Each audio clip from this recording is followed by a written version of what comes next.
Ola, Uber ఇలాంటి cab services, two wheeler services మనం రెగ్యులర్గా వాడుతూ ఉంటాం.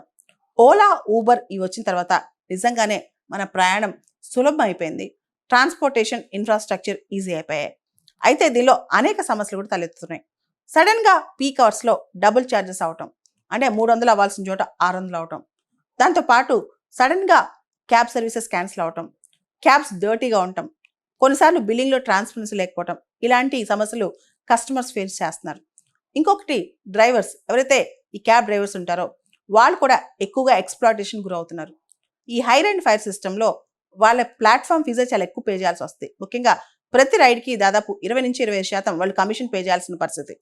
ఈ సందర్భంలో వీటన్నిటికీ ప్రత్యామ్నాయంగా ముఖ్యంగా డ్రైవర్ సేఫ్టీ, వాళ్ళ యొక్క లైఫ్ స్టైల్ కోసం, దాంతోపాటు కస్టమర్స్ సపోర్ట్ కోసం అండ్ ఖర్చు తగ్గటం కోసం ఏదైతే ట్రాన్స్‌పోర్టేషన్ ఉందో అది అందరికీ లభ్యమయ్యేలా ఉండటం కోసం గవర్నమెంట్ ఆఫ్ ఇండియా కొత్త ఐడియాతో ముందుకొచ్చింది. అదే భారత్ టాక్సీ.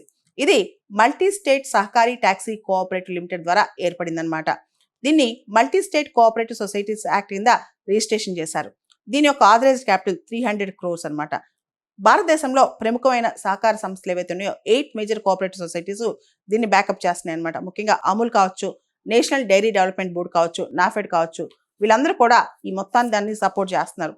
ఓలా, ఊబర్ ఇలా చాలా ఉన్నాయి కదా మన దగ్గర. వీటన్నిటికీ ఆల్టర్నేటివ్స్ చేసుకొస్తూ ముఖ్యంగా సడన్ ప్రైస్ సర్జెస్ రాకుండా, పీక్ టైంలో ప్రైజెస్ విపరీతంగా పెరగకుండా, అదేవిధంగా ఒక్కొక్కసారి ఐఓఎస్లో ఒక రేట్ కానీ చూపిస్తుందంట, ఐఓఎస్ ఫోన్స్లో ఆండ్రాయిడ్ ద్వారా బుక్ చేస్తే ఇంకో రేటు, ఇంకో దారి చూపిస్తుందంట.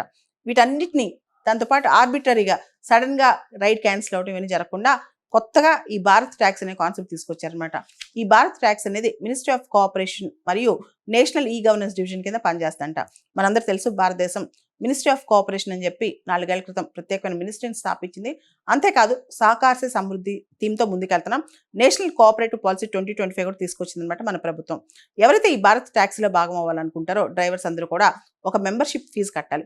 ప్రతి రైడ్కి డబ్బులు కట్టక్కర్లా, ఒకటేసారి మెంబర్షిప్ ఫీజు కట్టాలి. అది యాన్యువల్గా కట్టాలా, మంత్లీ కట్టాలా, అవి పక్కన పెడితే ఇంకా ఆ మోడాలిటీస్ బయట రాలేదు, కానీ ఒక మెంబర్షిప్ ఫీజు కట్టాలన్నమాట.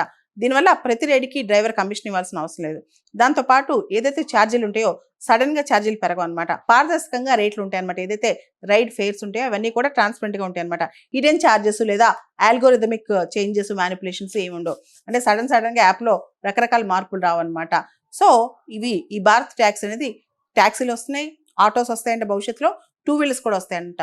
పైలట్ ఫేజ్లో ఢిల్లీలో 650 వెహికల్స్ ఆల్రెడీ ఈ భారత్ ట్యాక్సీ కింద రిజిస్టర్ చేసుకున్నాయి.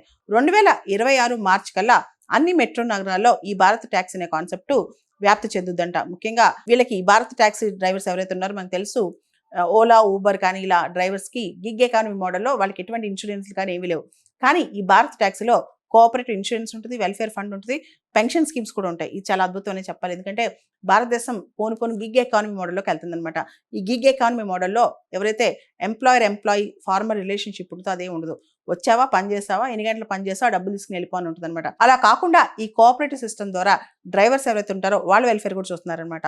భవిష్యత్తులో ఈ చిన్న టౌన్స్, రూరల్ ఏరియాస్ కూడా ఈ భారత్ ట్యాక్సీ అనే కాన్సెప్ట్ తీసుకొస్తారంట. కార్పొరేట్ మోనోపోలీ లేకుండా కోఆపరేటివ్ బేస్డ్ గిగ్ ఎకానమీ మోడల్ని గవర్నమెంట్ ఆఫ్ ఇండియా ప్రమోట్ చేయాలని ప్రయత్నం చేస్తోంది.